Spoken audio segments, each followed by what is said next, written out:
pretender que un niño vientre de su madre le puede decir a su mamá cómo él quiere ser, un niño o una niña, ¿verdad? Dice decir, mamá, yo quiero hacer así, eso no se puede.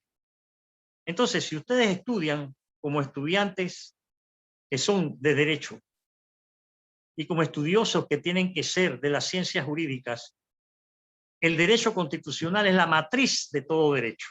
No puede haber un solo derecho en ningún país que esté por encima del derecho constitucional. ¿Y cómo surge el derecho constitucional? Hombre, el derecho constitucional es creado por una constitución que a su vez tiene que ser creada a través de un proceso constituyente. Eso es así desde la época de Sieyès, siglo XVIII. Y si ustedes van a los teóricos constitucionalistas de hoy o de ayer, de Estados Unidos, de América, de Europa, de donde ustedes quieran, ustedes no van a escuchar eso de constituyente paralela en ningún lado. Eso fue un invento que introdujeron como un injerto en la constitución impuesta cuando hicieron las reformas del 2014, del 2004, perdón. ¿Y por qué metieron ese injerto? Porque un año antes se había dado una, llamémosla, ebullición ciudadana a favor de una constituyente. Entonces, la plutocracia y la partidocracia se dieron cuenta de que había en la ciudadanía, en amplios sectores de distintos campos, un interés creciente por una constituyente. Y decidieron, en lugar de introducir una quinta papeleta en las elecciones del 2004, para que le preguntase al ciudadano soberano, ¿quiere usted que se convoque una asamblea constituyente, sí o no? Como se hizo en Colombia en el 91, que allá se llamó séptima papeleta. Le cogieron, después de que todos los candidatos al 2004 se habían comprometido a apoyar la quinta papeleta, le cogieron miedo. Entonces se reunieron en las oficinas de una firma Morgan y Morgan, para ser más claro, se reunieron unos cuantos y decidieron arreglar ciertas reformas producto de lo que se conoce como el Pacto Mami. ¿Qué es el Pacto Mami? El pacto que firmaron los diputados de Martín, que ganó las elecciones en el 2004, con los diputados de Mireya, que se iban en el 2004, y firmaron este pacto para hacer las reformas a través de lo que decía el artículo de la Constitución que establece que la misma se podía reformar a través de 2 legislaturas. Entonces, se aprobó las reformas que se hicieron en la firma Morgan y Morgan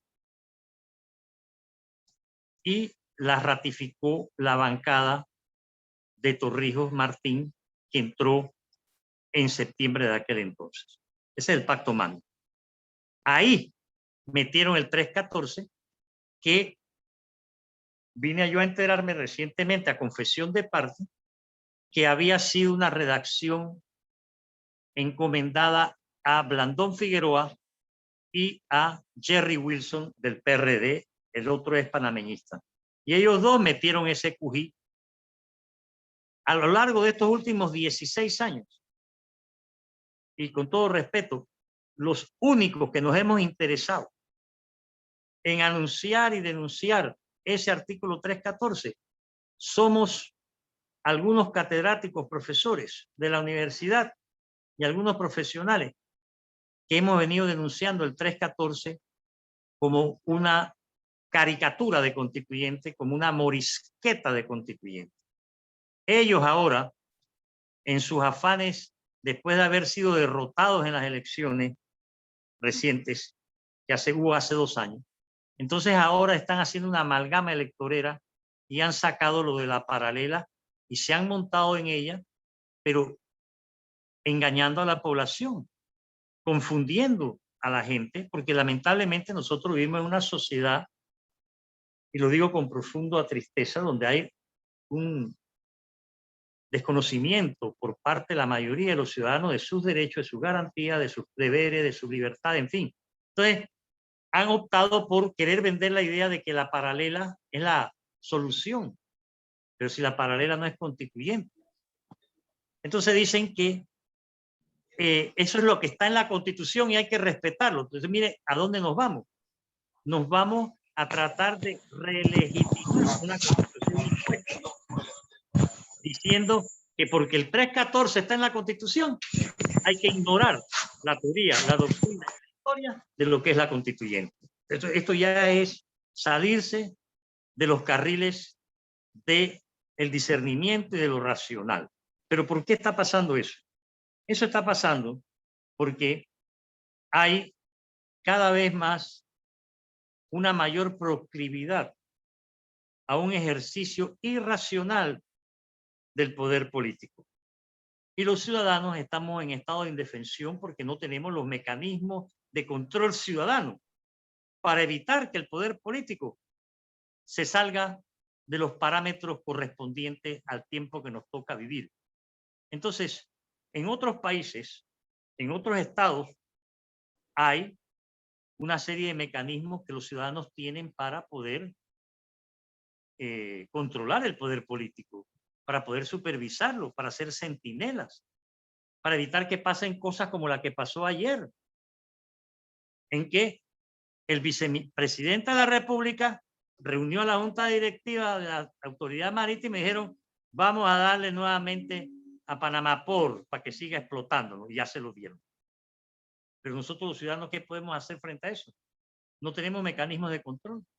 Y los pocos mecanismos que hay de actuación ciudadana, hombre, se ven amputados por la actuación de los órganos del Estado, como el órgano judicial, que está sumiso al autoritarismo presidencial lista que existe en nuestro país. Entonces, una constituyente hoy por hoy nos traería nuevos aires, nos traería mejores espacios públicos de participación, nos traería instituciones modernas, refrescadas, a tono con el mundo en que nos toca vivir. Nos traería la posibilidad de poder disfrutar más y mejor de nuestros derechos como seres humanos, como ciudadanos del Estado panameño. Nos traería también la posibilidad de que nosotros podamos mejorar nuestra calidad de vida, que podamos tener instituciones queridas por todos y defendidas por todos. Un nuevo contrato social nos traería a todos la posibilidad de mejores días. Ahora bien, con eso no estamos diciendo que una constituyente sea una varita mágica o una panacea. Con eso no estamos diciendo que la constituyente va a solucionar todos los problemas. Estamos diciendo simplemente que tenemos que crear los mecanismos y los instrumentos necesarios para ese propósito. Entonces, yo los invito a todos ustedes, jóvenes estudiantes, además de felicitarlos por esta iniciativa y a sus profesores y moderadores, a que nos interesemos un poquito más en aprender sobre este tema, porque todos tenemos que participar. No podemos ser espectadores, tenemos que ser actores. Y este momento es que se requiere la actuación ciudadana para darnos una nueva constitución que nos permita un mejor país, que nos permita no ser el cuarto país en desigualdad a nivel mundial y que nos permita a los panameños caminar con dignidad y con la seguridad ciudadana necesaria por mejores días para nosotros y para todos nuestros seres queridos, amigos y compañeros. Muchísimas gracias. Gracias, profesor, por su intervención. Ahora le cedemos la palabra a la profesora Marina Ábrego. Muy buenas noches a todas y todos. Quiero verificar mi audio. ¿Se escucha bien? Sí, profesora, se escucha excelente. Ok. Bueno, muchas gracias al grupo segundo C diurno de Derecho Constitucional y al profesor Raúl González por la invitación para poder compartir con ustedes algunos aspectos que son importantes con respecto al tema de la constituyente o la nueva constitución, pues, que se está promoviendo actualmente en nuestro país. Yo voy a compartir con ustedes una presentación que traje porque quiero que gráficamente puedan observar algunos aspectos que voy a discutir con ustedes esta noche. Por favor, me da compartir pantalla a la moderadora.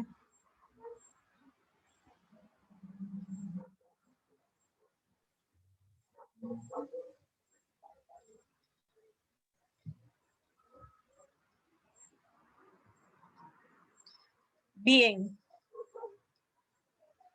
Los aspectos que yo voy a estar compartiendo con ustedes esta noche tienen que ver con las consecuencias políticas, económicas y sociales de una constituyente o una nueva constitución en la República de Panamá.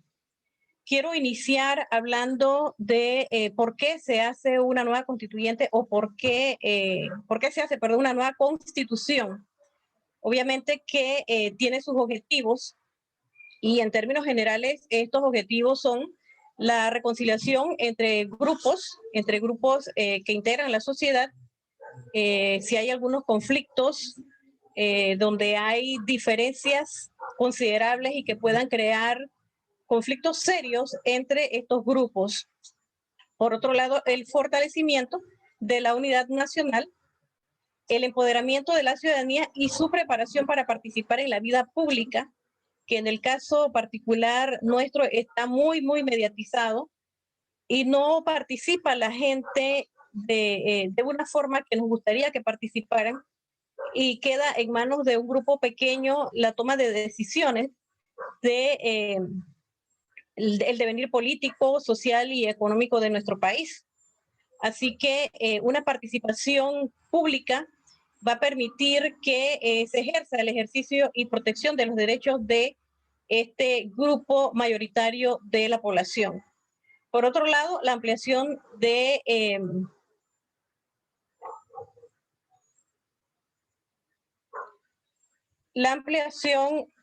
la agenda para el cambio, la promoción del conocimiento y respeto por los principios del constitucionalismo, el fortalecimiento de la legitimidad de la búsqueda de acuerdos y de la propia Constitución. Entonces, crear una nueva Constitución tiene consecuencias, diríamos que positivas por un lado y por otro lado negativas, dependiendo a quién favorece la nueva Constitución. Entonces, con una nueva Constitución, y es lo que aspiramos como panameñas y panameños, buscamos acabar con el clientelismo político, que es una situación que desde hace muchos años afecta a todos los panameños y panameñas que convivimos en este país llamado Panamá. El clientelismo político ha hecho mucho daño y sigue haciendo mucho daño.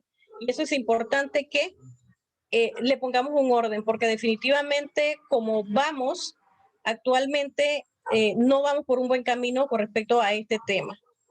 Reducir los poderes presidenciales. En Panamá, el presidente tiene muchos poderes y, bueno, otorgados por la Constitución que existe y que le permiten, entre otras cosas, nombrar algunas autoridades y personas que tienen que tomar decisiones con respecto a las políticas públicas de nuestro país.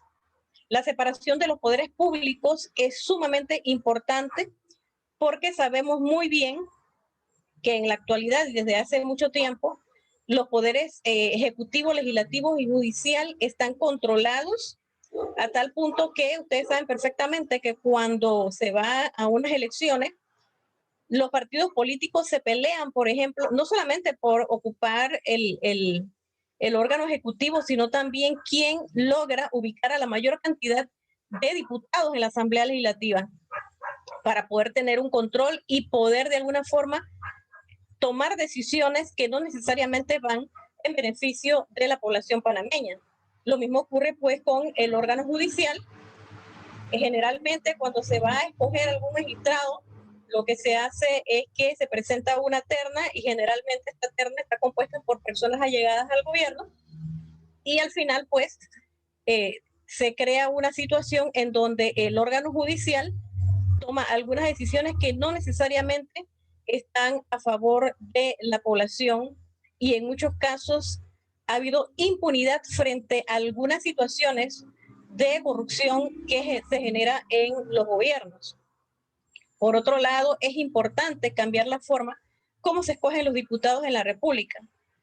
Hay situaciones y la Constitución lo permite que algunas personas lleguen a ser diputados a través de un método que le llaman consciente, medio consciente y residuo.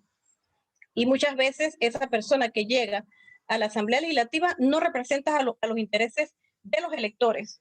Entonces, estos son aspectos que se tienen que tomar en cuenta. Por otro lado, modificar la metodología de cómo se escogen a los gobernadores. Los gobernadores son figuras públicas y de toma de decisiones en los gobiernos. Sin embargo, pues ustedes conocen muy bien que quien los escoge es el presidente de la República, cuando deberían ser escogidos en una elección por el pueblo, que son los que van a estar de alguna forma relacionada con estas figuras públicas. Acabar con la impunidad es otra de las consecuencias que nosotros pudiéramos decir que generaría una nueva constitución. Nos quejamos mucho como pueblo, como población, de la cantidad de casos de corrupción que vivimos diariamente en nuestro país. Sin embargo, vemos con mucho dolor que muchos de esos casos simplemente no ocurre nada, pues. Hace poco tuvimos un caso importante, que fue el de las 600 bolsas de comida del programa Panamá Solidario, y que ustedes pues observaron que detuvieron a una persona y al día siguiente lo soltaron porque no hubo quien pusiera una denuncia con respecto a ese tema, y obviamente que eso pues se sabía que podía ocurrir por el hecho de que quien tenía que poner la denuncia era el gobierno o algún sector del gobierno. Sin embargo, pues no, eso no se hizo, y aparentemente esto pues ha quedado en nada. Otro de los aspectos es acabar con la corrupción. Yo voy a compartir con ustedes ahorita un cuadro que yo hice y que he ido recogiendo información durante bastante tiempo con respecto a los escándalos de corrupción que han habido en los distintos gobiernos a partir de 1900 para acá. No me voy a detener mucho en este aspecto porque sabemos que el tiempo es un poco limitado. Pero, por ejemplo, ustedes pueden observar aquí en este cuadro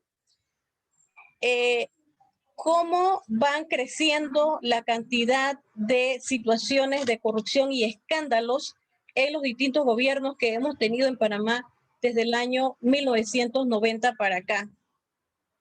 Desde el gobierno del presidente Guillermo Endara, ustedes pueden observar aquí algunas situaciones que se han dado. Quizás muchos de los estudiantes que están ahorita mismo en este grupo no tuvieron contacto directo con estas situaciones que se dieron, pues a lo mejor estaban muy pequeños o todavía no habían nacido.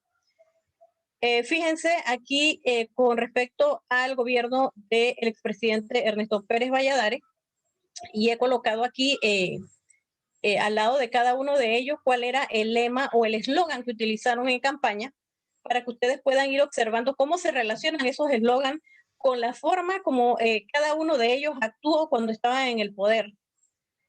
Fíjense que Ernesto Pérez Valladares, el pueblo al poder, sin embargo, privatizó las empresas más importantes del gobierno en su momento, que era el IRRE y el Intel. Y todos los escándalos que hubo con este aspecto, donde se dice pues que recibió una gran cantidad de dinero por la privatización de estas instituciones. Y así pues ustedes podrán observar aquí la lista de situaciones de corrupción que se dieron en ese gobierno, y lo mismo en el caso del gobierno de la señora Mireya Moscoso, que su lema era el gobierno de los pobres. Sin embargo, ustedes pueden observar aquí la cantidad de escándalos que se dieron en su periodo como presidenta de este país.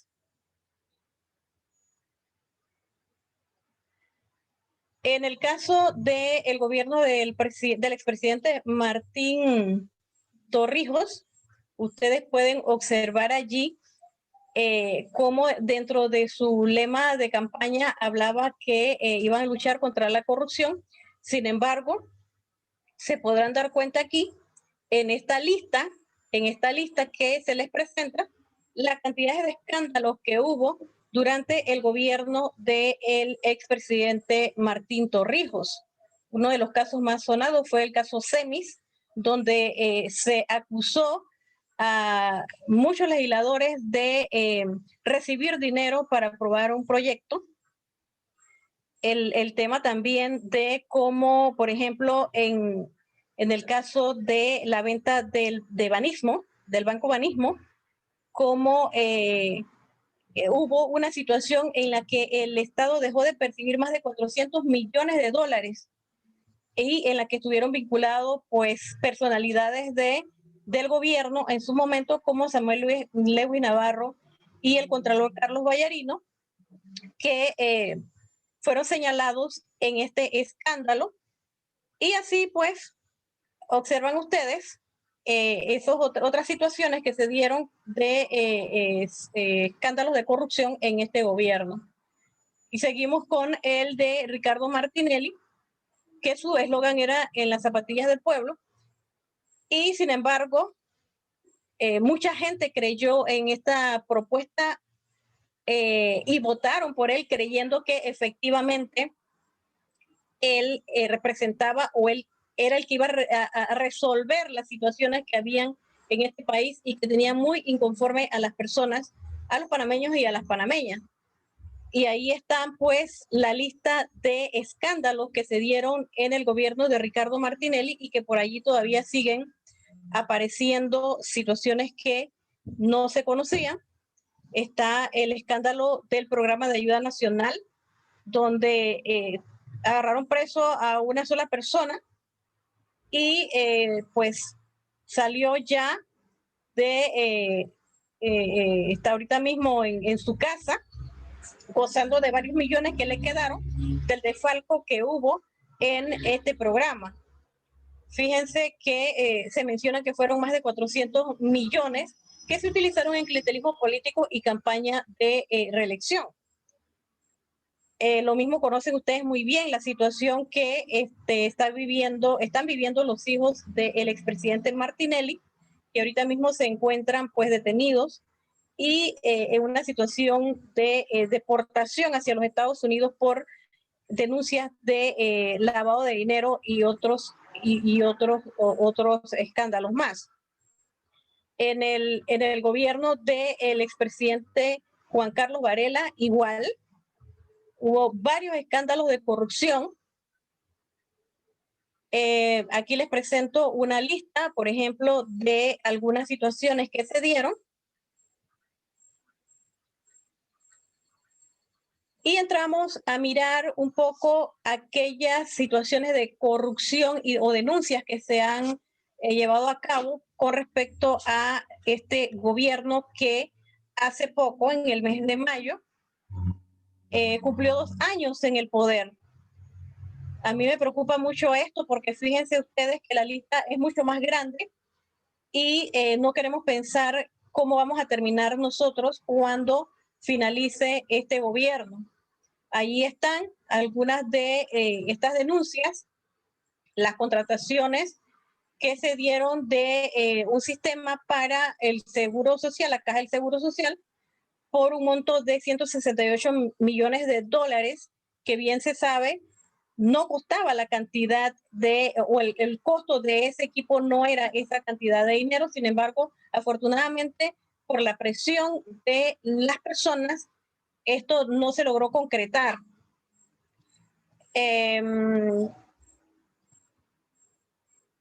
Aquí está, continuamos con la lista: el negocio de lavado de las ropas de los hospitales, las cenas, fiestas y demás que han habido en restaurantes y yates en plena pandemia, los contratos que se dieron con el Ministerio de Cultura, el caso Arquesioar y el caso de la CENIAF, la renuncia del procurador precisamente por este mismo escándalo, la renovación de la concesión a Panamá por 25 años más, que ahorita mismo eso pues está en la palestra. El caso de la lotería, muy reciente también, con el tema del gordito del Zodíaco, que bueno, al final pareciera ser que no había trampa allí. Es lo que han tratado de decirnos. Sin embargo, pues ya estamos así como un poco incrédulos con respecto a la inocencia de funcionarios de este gobierno con respecto al manejo que le están dando a la cosa pública. Además, estamos hablando de las 199.122 hectáreas de concesión minera en áreas que son, que están protegidas. Sin embargo, pues pareciera ser que el interés económico que existe es mucho mayor que el interés que puede existir sobre el bienestar de la población de este país. El tema de las vacunas, muy sonado también. El robo de las 600 bolsas del programa Panamá Solidario, como yo les había comentado, que pues aparentemente ha quedado en nada. Entonces, todas estas situaciones nos obligan, prácticamente nos obligan a pensar que nosotros tenemos que crear una nueva constitución donde se pueda tener un poco más de control con respecto a las acciones que lleven adelante las personas que manejan el poder político en nuestro país. Con respecto a las consecuencias económicas, leí por allí a una persona que mencionaba que una constituyente crea una situación de incertidumbre porque al no tener muy seguros cuál es la constitución que vamos a tener, no va a haber inversiones por parte de personas que estén interesados en hacer algún tipo de negocio en nuestro país. Entonces, con este discurso procuran o tratan de generar algún tipo de temor en la población. Sin embargo, yo he estado investigando algunas situaciones que se han dado con constituyentes o con nuevas constituciones en otros países y les traigo un estudio que hizo el profesor Daniel Goya León, que es un economista chileno, donde él plantea que realmente no hay una afectación en el aspecto económico cuando se crea una nueva constituyente. Y en el estudio que él realiza menciona que solo son un par los que muestran algún tipo de problema. Sin embargo, son más los que tienen asambleas en medio o justo antes del periodo de crecimiento sostenido. Claramente no se cayó o no cayeron a ningún precipicio e incluso es posible que la Asamblea Constituyente hayan entregado legitimidad y estabilidad a los sistemas políticos, facilitando el crecimiento económico del país.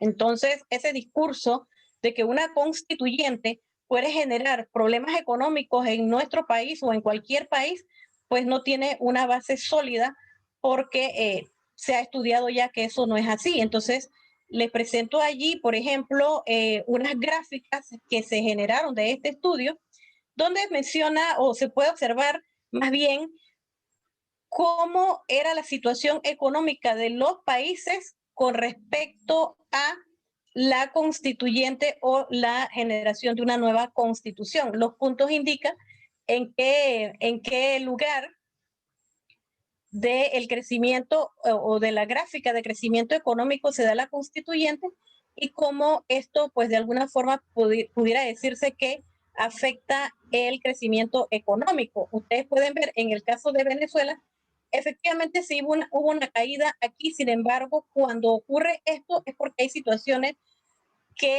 otras situaciones como inestabilidad política en el país y que no tiene nada que ver con el tema de la constituyente. Ustedes pueden observar aquí Colombia, por ejemplo, pueden observar los otros países que les presento aquí. Por ejemplo, observen Profesora, esta gráfica. disculpe que la interrumpa, se le acabó el tiempo. Ok. Para ver si puede dar ya la conclusión de su intervención, Bien. por favor, y disculpe. No, tranquila, no se preocupen. A veces, pues, en este tipo de actividades uno como que quiere decir tantas cosas y el tiempo está limitado, pero bueno, vamos a ir directamente a las conclusiones. Y yo quiero iniciar las conclusiones hablando del artículo 2 de nuestra Constitución, que plantea que el poder político emana del pueblo. Lo ejerce el Estado conforme a esta como lo establece esta Constitución por medio de los órganos de gobierno. Entonces, es al pueblo quien les corresponde decidir cuál es el futuro que queremos para nuestro país. Solo hay una forma de acabar con toda esta podredumbre, tomar conciencia de que los no representados somos más que hay una necesidad urgente de unidad, olvidarse de qué hay para mí y pensar en qué hay para Panamá. Por ello es necesario cambiar nuestra constitución, pero no con una constituyente, perdón, que emane del pueblo, y no una constituyente paralela como es lo que están proponiendo, que al final lo que busca es que los mismos corruptos y ladrones de siempre puedan seguir viviendo a sus anchas de las costas a costa de las necesidades de las mayorías. Listo. Muchas gracias. Gracias, profesora. Ahora le cedemos la palabra al profesor Richard Morales.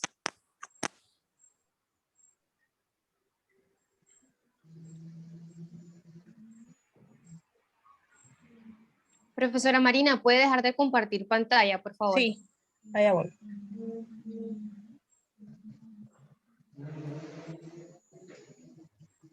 Creo que ya dejé de compartir, ¿no?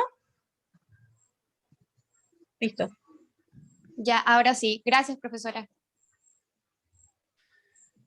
Muy buenas noches a todas y todos. Quiero agradecer a los estudiantes de Ciencia Política, de Derecho y Ciencia Política por la invitación, por la oportunidad de compartir con ustedes esta noche sobre la constituyente, los desafíos que tenemos como nación. Quiero agradecer al profesor Raúl González por abrir este espacio de intercambio, de aprendizaje mutuo, y es un honor compartirlo junto a la profesora Marina Ábrego y al profesor Miguel Antonio Bernal. Quiero enfocarme en mi exposición en la dimensión política económica del debate en torno a la constituyente. Y quiero hacerlo para poder aportar una dimensión distinta a la dimensión política jurídica, ¿no? Lo primero es que es importante comprender que un proceso constituyente es un proceso político, es decir, que se define ante todo políticamente. Y esto es para contrariar a quienes aducen que al no aparecer dentro de la Constitución actual un mecanismo para convocar una constituyente originaria, que entonces no es improcedente esa convocatoria. Y el argumento que aducen es tan ridículo que imagínense qué haría una sociedad que no tenga dentro de su constitución actual una disposición para cambiar la constitución. Esto implicaría que estaría atascada hasta el final de los tiempos con su constitución actual. Pero eso es ridículo, ¿no? Y evidentemente es ridículo porque esos cambios los puede hacer políticamente el pueblo, en la medida de que el pueblo, como poder soberano, puede convocar un poder constituyente que está por encima de cualquier poder constituido. Si la constitución nace del poder soberano del pueblo, el pueblo puede darse una nueva constitución.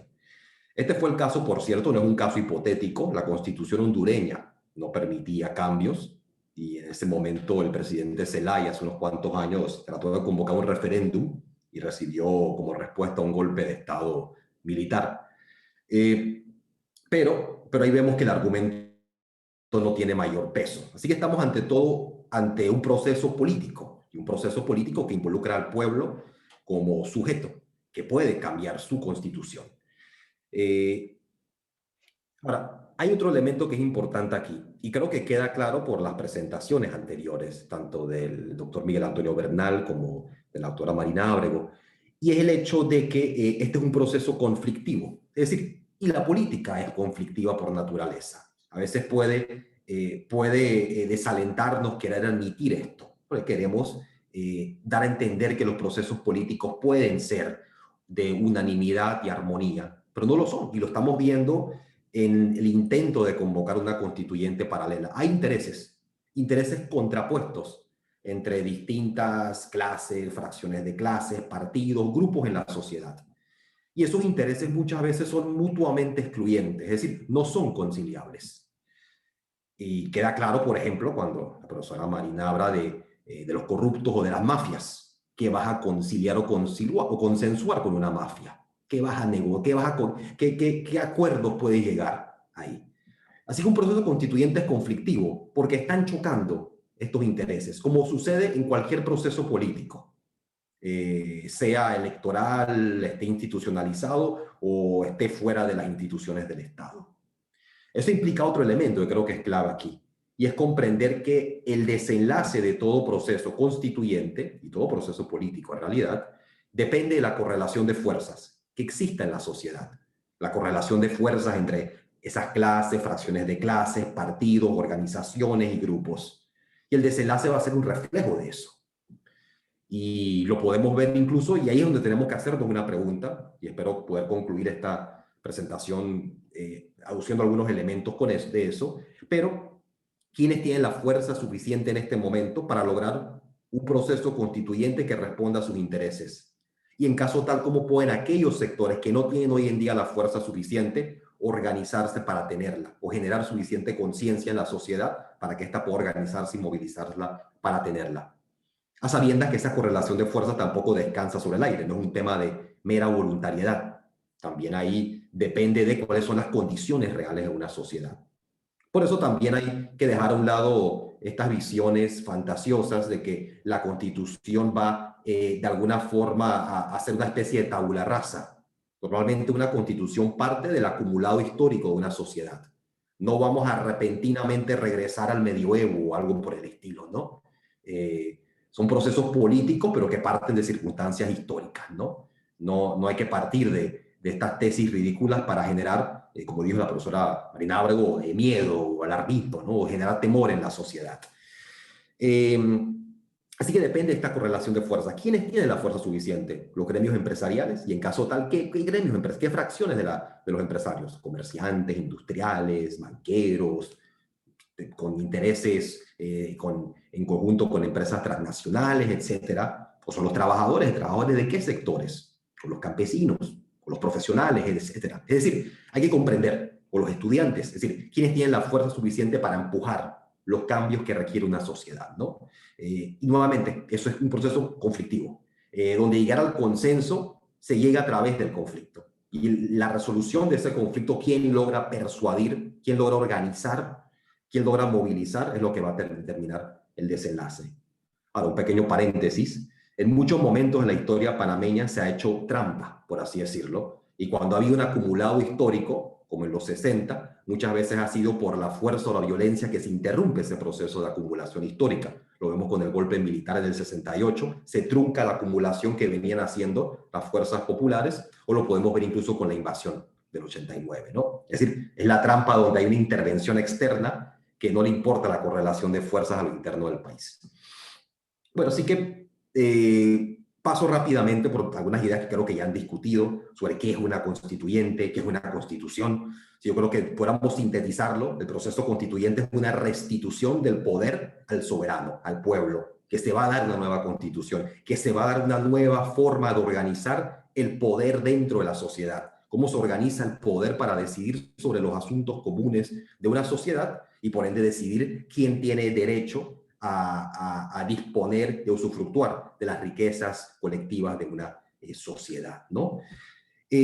Ahora, ¿por qué se puede estar dando las circunstancias o la coyuntura para una constituyente, ¿no? Yo creo que otro elemento clave aquí, tratar de entender por qué se plantearía una sociedad, una reorganización de la forma como se organiza políticamente, y políticamente también jurídicamente y inevitablemente económicamente de alguna medida también, ¿no? ¿Por qué plantearse esta discusión, no? Generalmente es porque hay algún tipo de crisis, pero más allá de crisis, que puede ser una expresión muy genérica, una incapacidad creciente del Estado de responder a los conflictos y a las contradicciones de la propia sociedad. Es decir, es un Estado que ya no corresponde a la realidad de su sociedad. En el momento que se organiza ese Estado y se organiza una determinada distribución del poder, de los privilegios, ese mismo Estado ya no puede contener los propios conflictos que nacen por las desigualdades económicas, sociales, la devastación ambiental que hay en la sociedad. El Estado se ha ido degradando, se ha ido descomponiendo, ya no puede cumplir sus funciones básicas.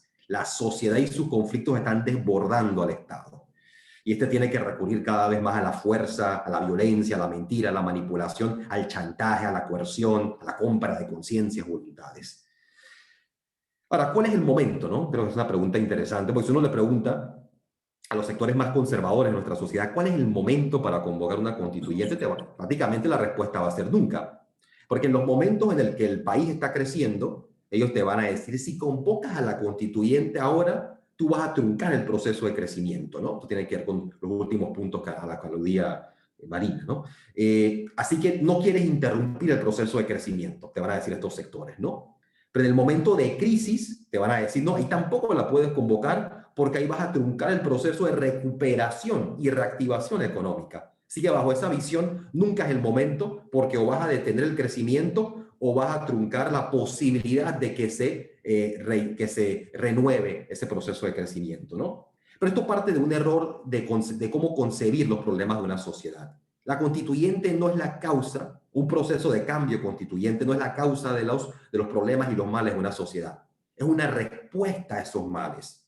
Uno no plantea una constituyente de una sociedad que funciona de manera adecuada, que logra satisfacer las necesidades fundamentales de las mayorías de su población, crear condiciones para que las personas puedan desarrollarse libre y plenamente. Uno no plantea una constituyente en esos momentos.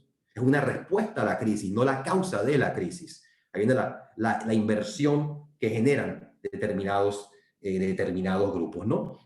Y creo que esto nuevamente tiene que verse, porque también hay otra ficción, y es la ficción de la economía que funciona bien de Panamá, pero el Estado que no acompaña esa economía. Y como yo acabo de mencionar, el hecho de que hay una crisis del Estado es porque el Estado y sus instituciones no pueden contener los conflictos de la sociedad, de la economía, de una economía que ya no funciona para las mayorías.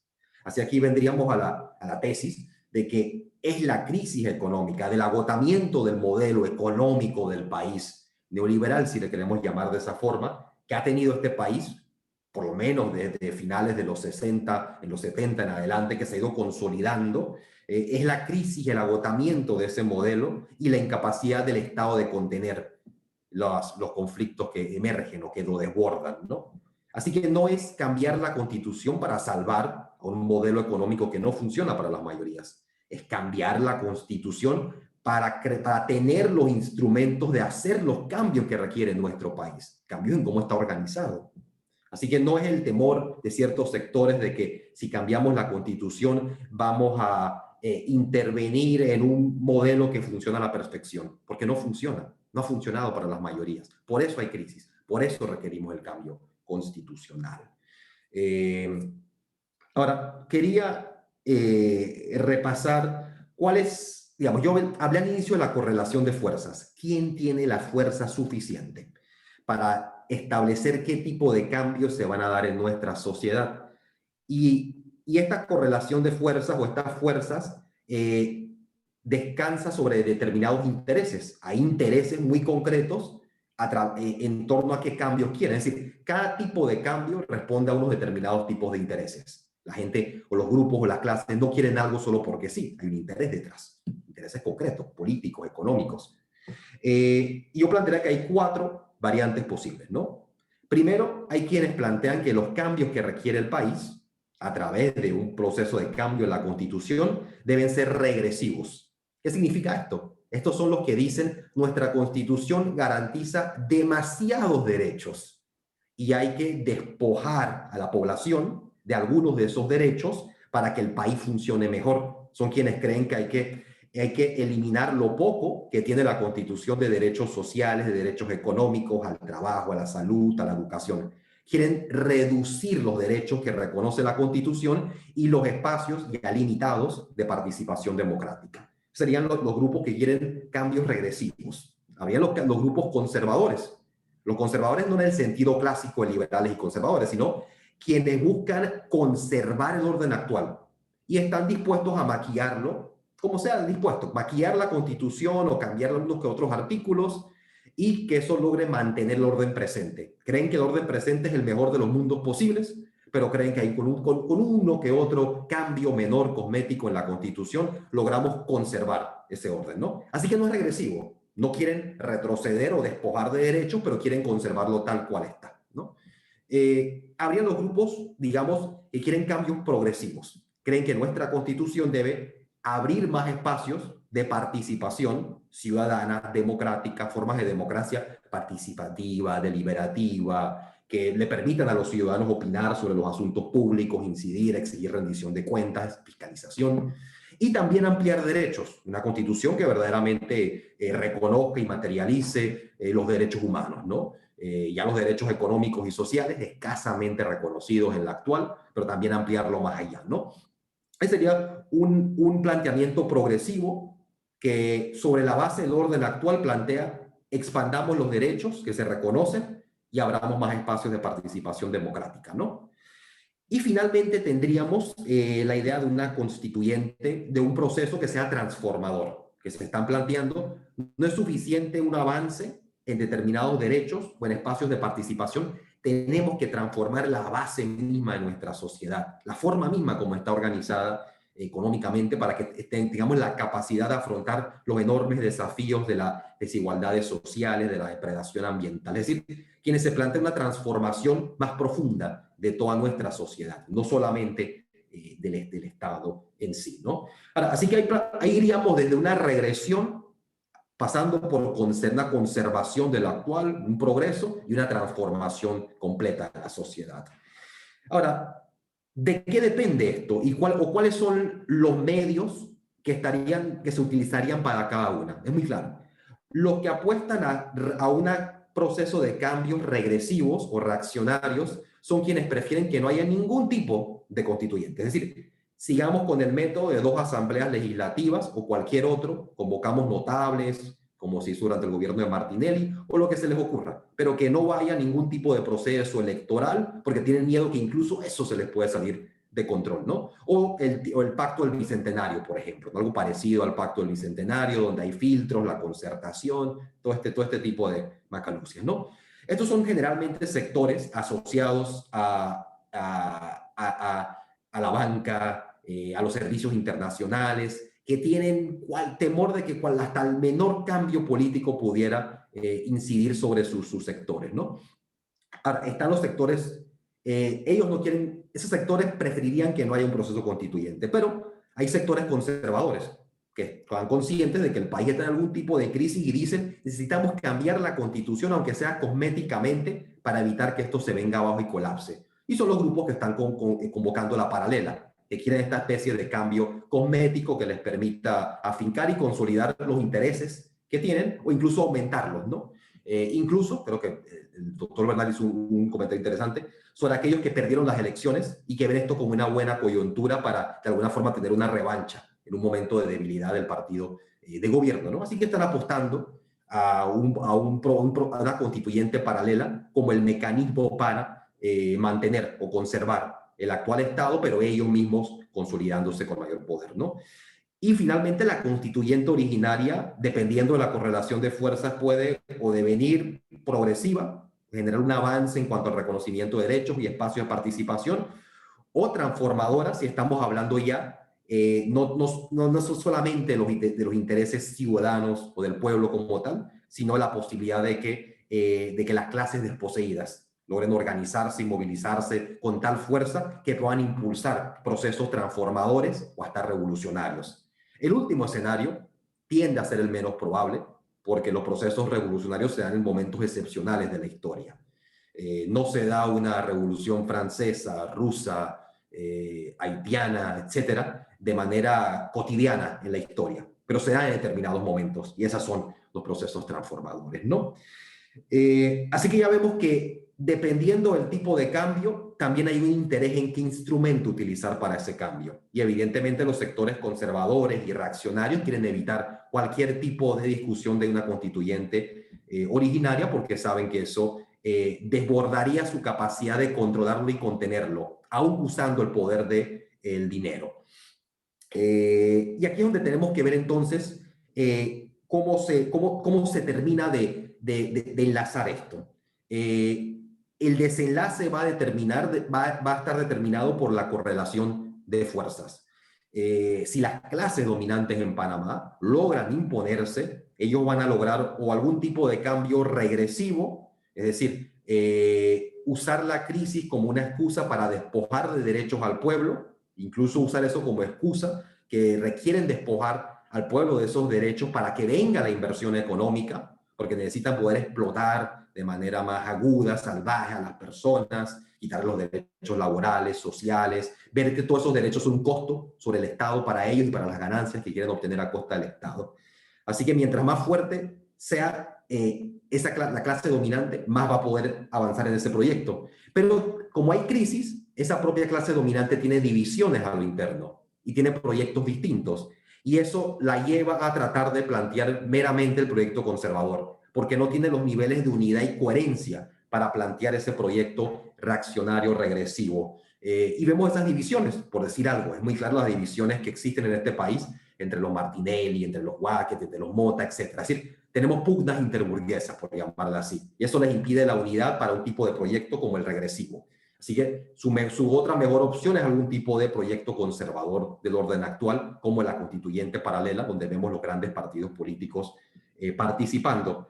Y que haya la posibilidad de la progresiva requiere suficientes niveles de unidad ciudadana, conciencia, para lograr empujar y presionar a los actores políticos, al propio Estado, para que vean que es inevitable esa opción. Algo parecido a lo que sucedió en Chile. En Chile no convocaron una constituyente por la benevolencia del gobierno de Piñera. La convocaron porque no les quedó opción, porque la constituyente no se decreta un proceso constituyente, es una conquista, no un decreto. Y la conquista al pueblo, y el pueblo chileno conquistó su constituyente, su cambio constitucional, y probablemente van a lograr una constituyente que permita cambios progresivos dentro de la sociedad. Y para que haya un proceso constituyente que lleva cambios transformadores, eso va a requerir de que las clases desposeídas trabajadoras del país logren suficientes niveles de conciencia, organización y movilización para plantearse transformaciones más profundas de nuestra sociedad. Así que yo lo dejaría hasta ahí y plantearía que tenemos que tener muy presente la dimensión política y económica de esto, cómo lograr esa correlación de fuerzas que nos permita generar cambios en nuestra sociedad que respondan a los intereses de las grandes mayorías. Muchas gracias. Gracias, profesor Richard. Ahora pasaremos a la sección de preguntas emitidas por el público.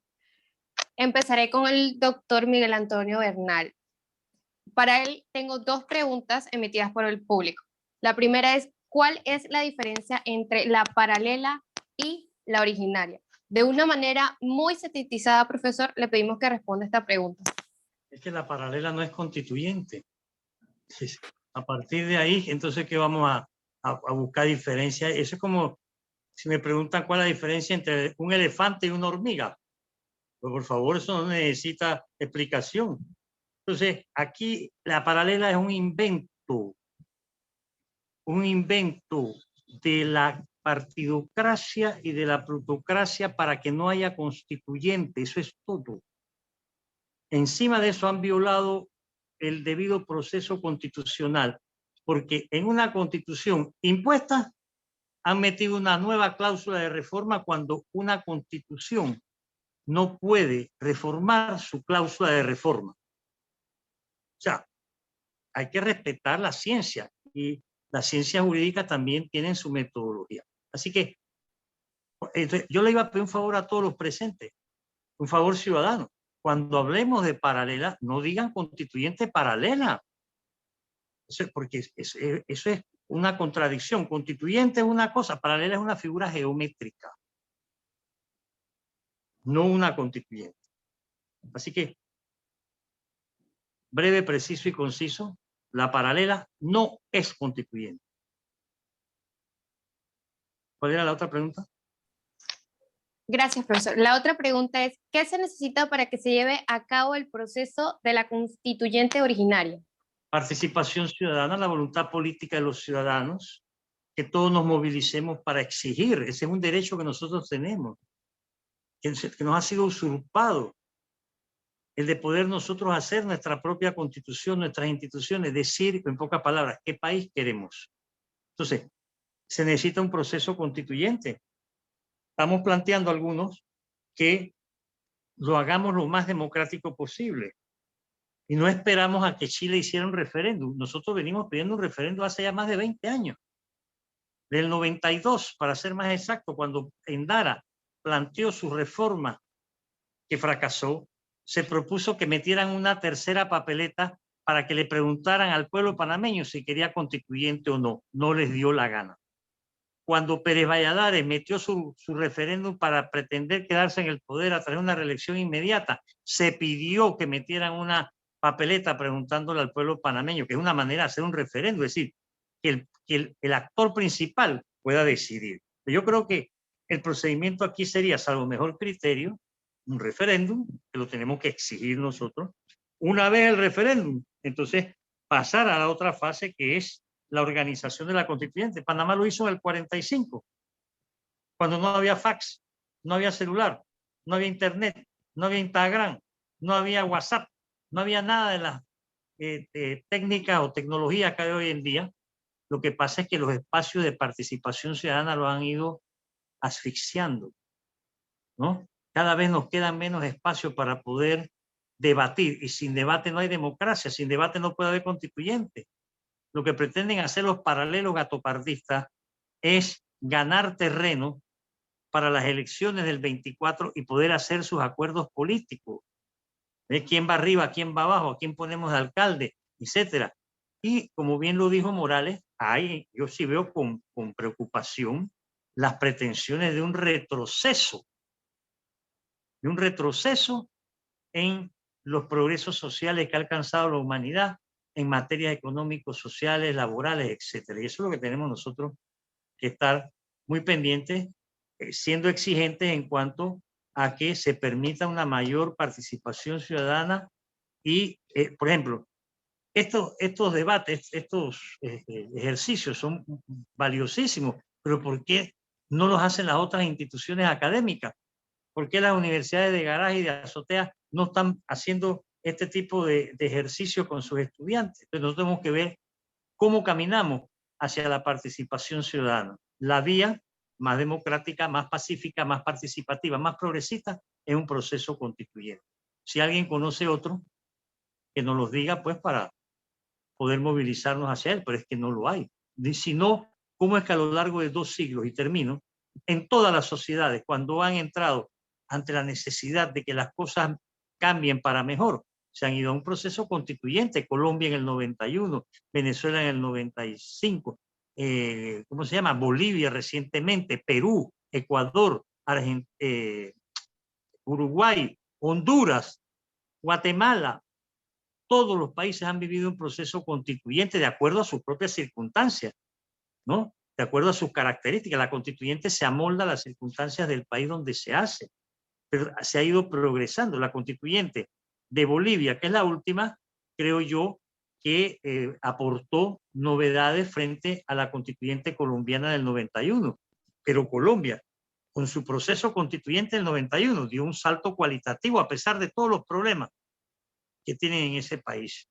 Entonces, yo creo que nosotros tenemos que redoblar nuestros esfuerzos instructivos, educativos y participativos por una constituyente, que aquí la llaman originaria, pero yo soy de la escuela que digo que la constituyente no tiene apellido, porque ella es la constituyente.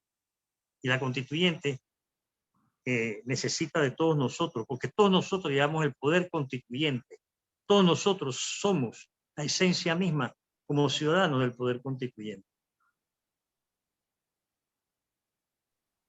Gracias, profesor. La siguiente pregunta va para el profesor Richard Morales.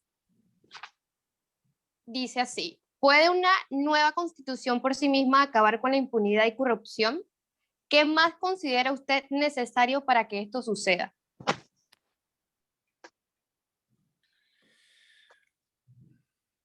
La Constitución por sí misma no va a acabar con la corrupción y la impunidad. Pero aquí es importante algo. En la medida que la Constitución es el resultado de un proceso constituyente, donde se activa ese proceso mediante la toma de conciencia popular, la organización, la movilización que presiona y desborda a su Estado y a los poderes constituidos, eso implica que hay una presión creciente hacia los poderes constituidos, hacia la clase dominante, hacia la élite política, etc. Y en la medida que hay esa presión, eso puede implicar que los cambios en esa constitución sean una expresión de cambios en la sociedad. ¿Qué quiero decir con eso? De que la corrupción no se va a acabar mediante un decreto. Hay corrupción en nuestro Estado en la medida de que hay relaciones entre los poderes políticos y económicos, donde hay compra de acceso al Estado. Quienes tienen suficiente dinero en nuestro país, suficiente poder económico, compran sus candidatos, compran a los partidos, compran presidentes, diputados, alcaldes, compran magistrados que después venden los fallos. Es decir, compran su acceso al Estado y el Estado se convierte en un gran mercado persa. ¿Y en qué termina eso? Termina en la corrupción. Pero eso es ¿por qué se da eso? Porque esos sectores que están comprando al Estado como si fuera una mercancía más, tienen el poder suficiente para hacerlo. Si se da un proceso político, un proceso constituyente, es porque esos sectores están perdiendo poder. Si ellos mantienen su poder actual y simplemente hacen cambios a la Constitución como si fuera meramente un tema de arquitectura institucional y ya, efectivamente no van a haber cambios en la sociedad. Porque lo que permite que haya impunidad es que los sectores que son atrapados de manera infragante cometiendo estos actos de corrupción tienen el poder suficiente para asegurar su impunidad, de que nadie los va a tocar. Así que por eso es importante de que sea un proceso constituyente. Y estoy de acuerdo que no hace falta el apellido de originario, porque un proceso constituyente implica un cambio en la correlación de fuerzas. Está llegando al poder el pueblo, por así decirlo. El pueblo se da una nueva constitución y el pueblo puede hacer algo desde un poder constituyente. Puede usar ese poder constituyente tanto para disolver otros poderes del Estado, cosa que no puede hacer la paralela, no puede disolver otros poderes del Estado, y puede establecer mecanismos especiales transitorios para juzgar los casos de gran corrupción que ha habido históricamente. Porque el poder constituyente puede, además de redactar la nueva constitución, administrar un proceso transitorio desde la vieja constitución a la nueva constitución. Y en ese momento donde hay mayor fuerza popular, mayor organización popular, puede efectivamente usar ese poder para empezar a sentar las bases de un Estado depurado de las peores prácticas, de los peores intereses. Y por eso digo que no puede ser tampoco un proceso de unanimidad y armonía. El proceso constituyente tiene que barrer con la corrupción que ha estado históricamente dada en nuestro país y con los sectores que han estado viviendo de los recursos y riquezas que pertenecen al pueblo. Y por eso es que determinados sectores le tienen temor, porque saben que no es un mero cambio de uno u otro título o artículo de la Constitución. Es el hecho de que la distribución del poder en la sociedad cambia. Y si no ha cambiado, no es posible la constituyente. Ahí viene el elemento político, que puede convertir a una constitución en una herramienta contra la corrupción. Ahora, siendo más preciso, ¿no? Más allá de la parte política, efectivamente, una nueva constitución puede contener mecanismos de rendición de cuentas, de fiscalización ciudadana, que le permita a los ciudadanos fiscalizar lo que se hace con los recursos públicos, exigir rendición de cuentas de quienes ocupan los cargos en el gobierno y que existan mecanismos de castigo más eficaces, ¿no? Es decir, se puede crear una institucionalidad que permita controlar de manera más efectiva los recursos del Estado y evitar esa corrupción grosera que hay. Pero más allá de cambios institucionales precisos, la clave es que es un proceso político de un pueblo que adquiere poder para barrer con la corrupción. Ok, profesor, le tengo otra pregunta. ¿Qué tipo de participación ciudadana considera usted necesaria para el proceso constituyente? Yo creo que todo tipo de participación en el espacio en el que uno se encuentre es válido. Es decir, en el espacio donde uno naturalmente pueda organizarse. En el caso de ustedes como estudiantes, pueden organizarse desde la universidad como estudiantes y pueden impulsar esos cambios que tienen que darse en nuestro país. Uno puede impulsar esas formas de participación desde los barrios, desde las comunidades, es decir, organización comunitaria. Uno puede hacerlo en los lugares de trabajo, uno puede hacerlo en las asociaciones, sindicatos de trabajadores a los que uno pudiera pertenecer. Uno puede hacerlo a través de las redes sociales. Las redes sociales te abren un mundo de posibilidades para tejer redes de asociatividad. Así que la respuesta que yo daría es que es desde los espacios a los que uno ya pertenece y desde los cuales uno puede organizar.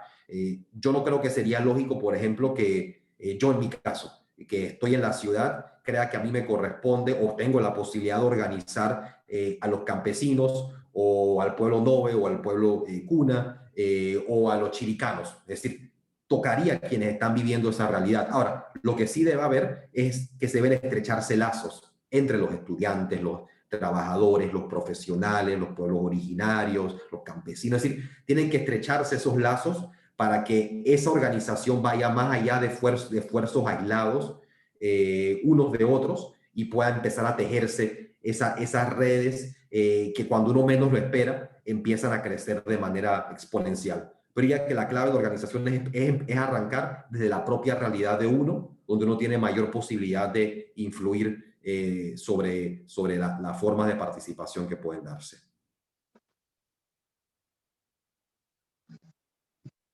Muchas gracias, profesor.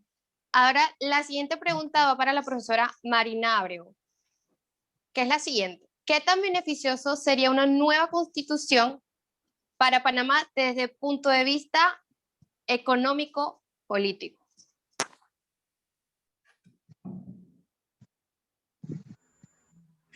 Bueno, ustedes pudieron observar lo que estuve comentándoles con respecto al tema de la corrupción y la impunidad que hemos estado viviendo en este país durante muchísimos años. Definitivamente que con una nueva constituyente lo que se debe promover y lo que se debe aspirar es incluir aquellos aspectos que puedan ponerle un alto a la situación que hemos estado viviendo. Leía hace poco cómo el Panamá dejó de aportar al Estado una cantidad de millones en el tiempo que ha estado aquí, y eso definitivamente que ocurre por la impunidad del gobierno, por la impunidad de los gobiernos que han estado dirigiendo el país durante el tiempo que ha permanecido esta empresa aquí en Panamá. Entonces, en el aspecto económico, ustedes saben perfectamente también los problemas que tenemos, por ejemplo, con la evasión del pago de las cuotas obrero patronal que deben realizar los empresarios a esta institución y que de alguna forma afecta considerablemente a la población, pues aparte de la fuga de dinero que hay por otros motivos, es a través de dejar pagar estos impuestos que las personas dejan de recibir una adecuada atención de salud en el caso pues de los que acudimos a la caja del Seguro Social. Por otro lado, tenemos también otros aspectos que son sumamente importantes, y es el tema del acceso a la salud, el acceso a la educación. ¿Por qué razón no se invierte en estos aspectos que son fundamentales para el desarrollo de una nación? Y lo que nosotros vemos cotidianamente es cómo cada día hay más escándalos, cómo cada día las personas que dirigen el futuro de este país a través de sus decisiones se roban los dineros que deben ir en beneficio de la población. Y eso lo pudimos observar cuando les presenté a ustedes los cuadros de los distintos escándalos de corrupción que nosotros hemos podido observar en este país. E increíblemente, como a medida que pasamos de un gobierno a otro, estos escándalos de corrupción van en aumento. Vieron ustedes el cuadro de los escándalos que hemos estado observando durante estos 2 años por el gobierno que actualmente nos dirige. Entonces, si a 2 años de que este gobierno está en el poder ha habido esta cantidad de escándalos, no sé si existe algún estudio que pueda contabilizar a esta altura cuánto dinero se han robado durante este gobierno, pero definitivamente que nos quedaríamos muy asombrados de cuánto dinero se ha fugado que no ha ido a beneficio de la población panameña. Entonces, definitivamente que una constitución nueva debe contener todos esos aspectos, debe buscar el beneficio de las mayorías y no, como lo dije en uno de los aspectos de mi conclusión, no para un solo grupo que lo que ha estado durante muchos años es pelechando y robándose las riquezas que se generan en este país. Panamá es un país que tiene muchas riquezas, a tal punto que organismos internacionales consideran que aquí en Panamá no debería haber pobreza. Y ustedes conocen perfectamente los índices de pobreza que hay en nuestro país, como en el caso de el tema de la pandemia, ha servido al gobierno para robarse, seguir robando el dinero de las mayorías. Entonces, definitivamente que una buena constitución debe estar en función del beneficio de las mayorías en todos los aspectos, en el aspecto económico, en el aspecto social, en el aspecto político. Debe procurar una mayor participación de la población en las decisiones que se tienen que tomar y que al final debe redundar pues en beneficio de las mayorías. Gracias, profesora. Le tengo otra pregunta. ¿Cree usted que si nuestras leyes fueran más enérgicas, diéramos fin al clientelismo político? Bueno, miren, Panamá tiene buenas leyes. Panamá tiene buenas leyes, simplemente los que tienen que aplicarla, pues no la aplican. O sea, si nosotros agarráramos nuestras leyes y la aplicáramos tal como es, les aseguro que las cosas aquí serían distintas. Pero ¿qué es lo que ocurre? Que quienes tienen que aplicarlas simplemente no lo hacen. Entonces, pareciera ser que la población está adormecida, está preocupada en otros asuntos, viendo cómo sobrevive, y se olvida de exigirle a quienes tienen que tomar estas decisiones que apliquen la ley como tiene que ser. Entonces, estamos plagados de impunidad, estamos plagados de violaciones a las leyes, de violaciones a la Constitución, y definitivamente que a esto hay que ponerle un alto, y se tiene que hacer a través de una nueva Constitución, que como decía Richard, no es un remedio mágico que va a acabar inmediatamente con todos estos problemas, sino que se tiene que entrar en un proceso de capacitación, concienciación de la población con respecto a los derechos que tienen, a exigir una mejor participación y un mejor trato por parte de quienes gobiernan este país.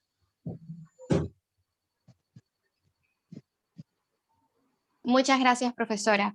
Como teníamos estimado que la exposición terminaba a las 8:30, voy a dar por concluida la exposición.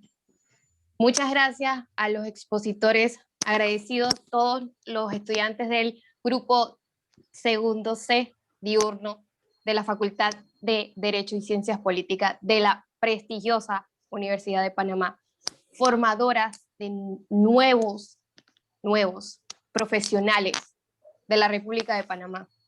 Muchas gracias por la participación tanto de los expositores como de los presentes. Que tengan buena noche y que Dios me los bendiga. Muy buenas noches. Saludos. Buenas noches, saludos. Felicidades a todos y a todas, muchas gracias, excelente evento. Y profesor Miguel Antonio Bernal, lo invito para que para el próximo semestre, o puede ser finalizando este semestre, podemos realizar alguna actividad en conjunto. Con mucho los gusto. muchachos han planteado un debate, o podemos organizar un concurso de oratoria entre sus estudiantes y los dos grupos a los cuales yo le doy clases, para mantener la llama encendida, porque definitivamente tenemos que salvar a este país. Cómo no, profesor, cuente conmigo y conversaré con mis estudiantes, que estoy seguro que querrán participar con sus compañeros de los otros segundos años, o de los primeros, de los terceros, de los cuartos. Correcto, No abrir el dejar debate en la universidad. de hacer Sí. todo lo que se pueda. Con mucho gusto y gracias por la invitación hoy. Saludos a Richard, saludos a la profesora Ábrego y a todos los presentes. Un placer haber compartido con todos ustedes. Muchas gracias, felicidades a todos y a todas. Hasta luego. Hasta luego, profesor. Gracias, Richard. Gracias, profesora Marina. Gracias, profesor Bernal. Gracias, jóvenes estudiantes. Gracias por los esfuerzos realizados.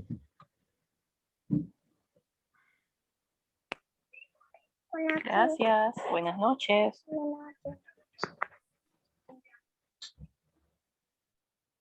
Buenas noches a todos. Gracias. Saludos, profesor Richard.